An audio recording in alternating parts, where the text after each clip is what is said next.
The tall, needle-like monument is topped by a sculpture of a hand holding a dagger and 7 severed heads, a stark reminder of one of the most gruesome episodes in Scottish clan history.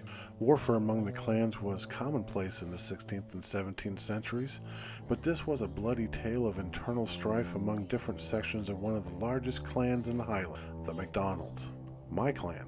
What is striking about the story of the Well of the Heads is the overwhelming sense of vengeance and power masquerading as justice, which typified the clan system and over which the authorities in Scotland had no control.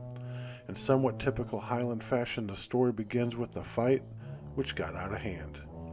On the 25th of September 1663, Alexander, the 13th chief of the Keppoch family, it's a division of the MacDonalds, and his brother Ranald, were killed by their cousins in a brawl in the mansion of Inch, just outside the village of Roybridge. Now, the two Keppoch men had just returned from schooling in France and had thrown a rather grand party. One theory behind the argument is that their cousins began mimicking their French accents and mannerisms, and the situation escalated. Others claimed the killers had been set up by more prominent members of the clan to rid them of an unpopular reforming clan chief. Now, whatever the truth, the upshot was that 2 leading clan members lay dead. The killers were well known: Alexander MacDonald and his 6 sons from Inverlair, near Roybridge. Now, they had been engaged in an argument with the Keppochs over a piece of land, which undoubtedly contributed to the killings, but in a part of the country dominated by the MacDonalds, they had many sympathizers, particularly among ordinary people who regarded the Keppoch boys as gentry. Now, time passed with no justice, but vengeance brewed within one man, Ian Loam, or Bald Ian, a kinsman of the victims and an important figure who held the title of Gaelic Poet Laureate of Scotland. He was well known locally as the Keppoch Bard. Bald Ian embarked on a seemingly one-man crusade to make the MacDonalds at Inverlair pay for what had happened. He first approached a fellow Scotsman, clansman Lord MacDonald of Glengarry in Aros, who at the time was regarded by the Scots Privy Council as High Chief of Clan Donald. But MacDonald did not want to get involved. His next stop was Sir James MacDonald of Sleat, but he too was hesitant to become involved in the affairs of a fellow tribe. But Bald Ian had a trump card up his sleeve.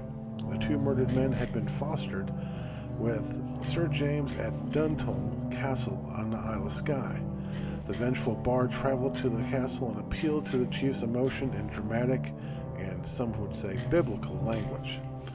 He said, and I quote, "Abel is cold and his blood is crying in vain for vengeance.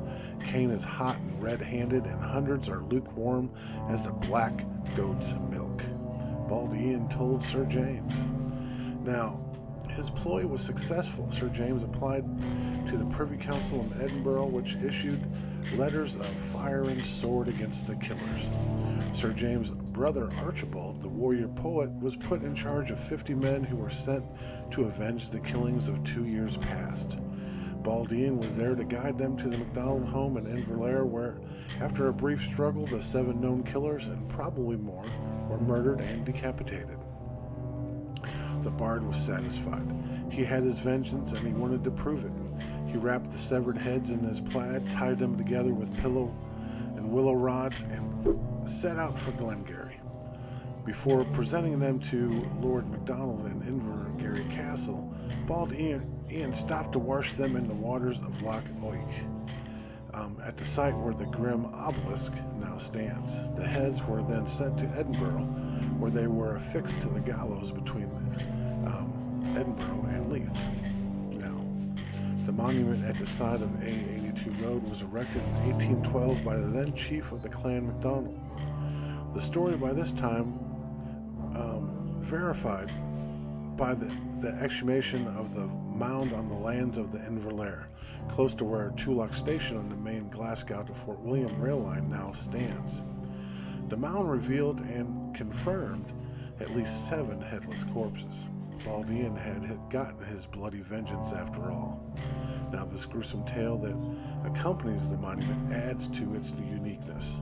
with the foreboding tunnel leading to the well beneath, allowing the visitor to imagine the severed heads being washed before taken to Glengarry Castle. It's kind of cool. You should check it out.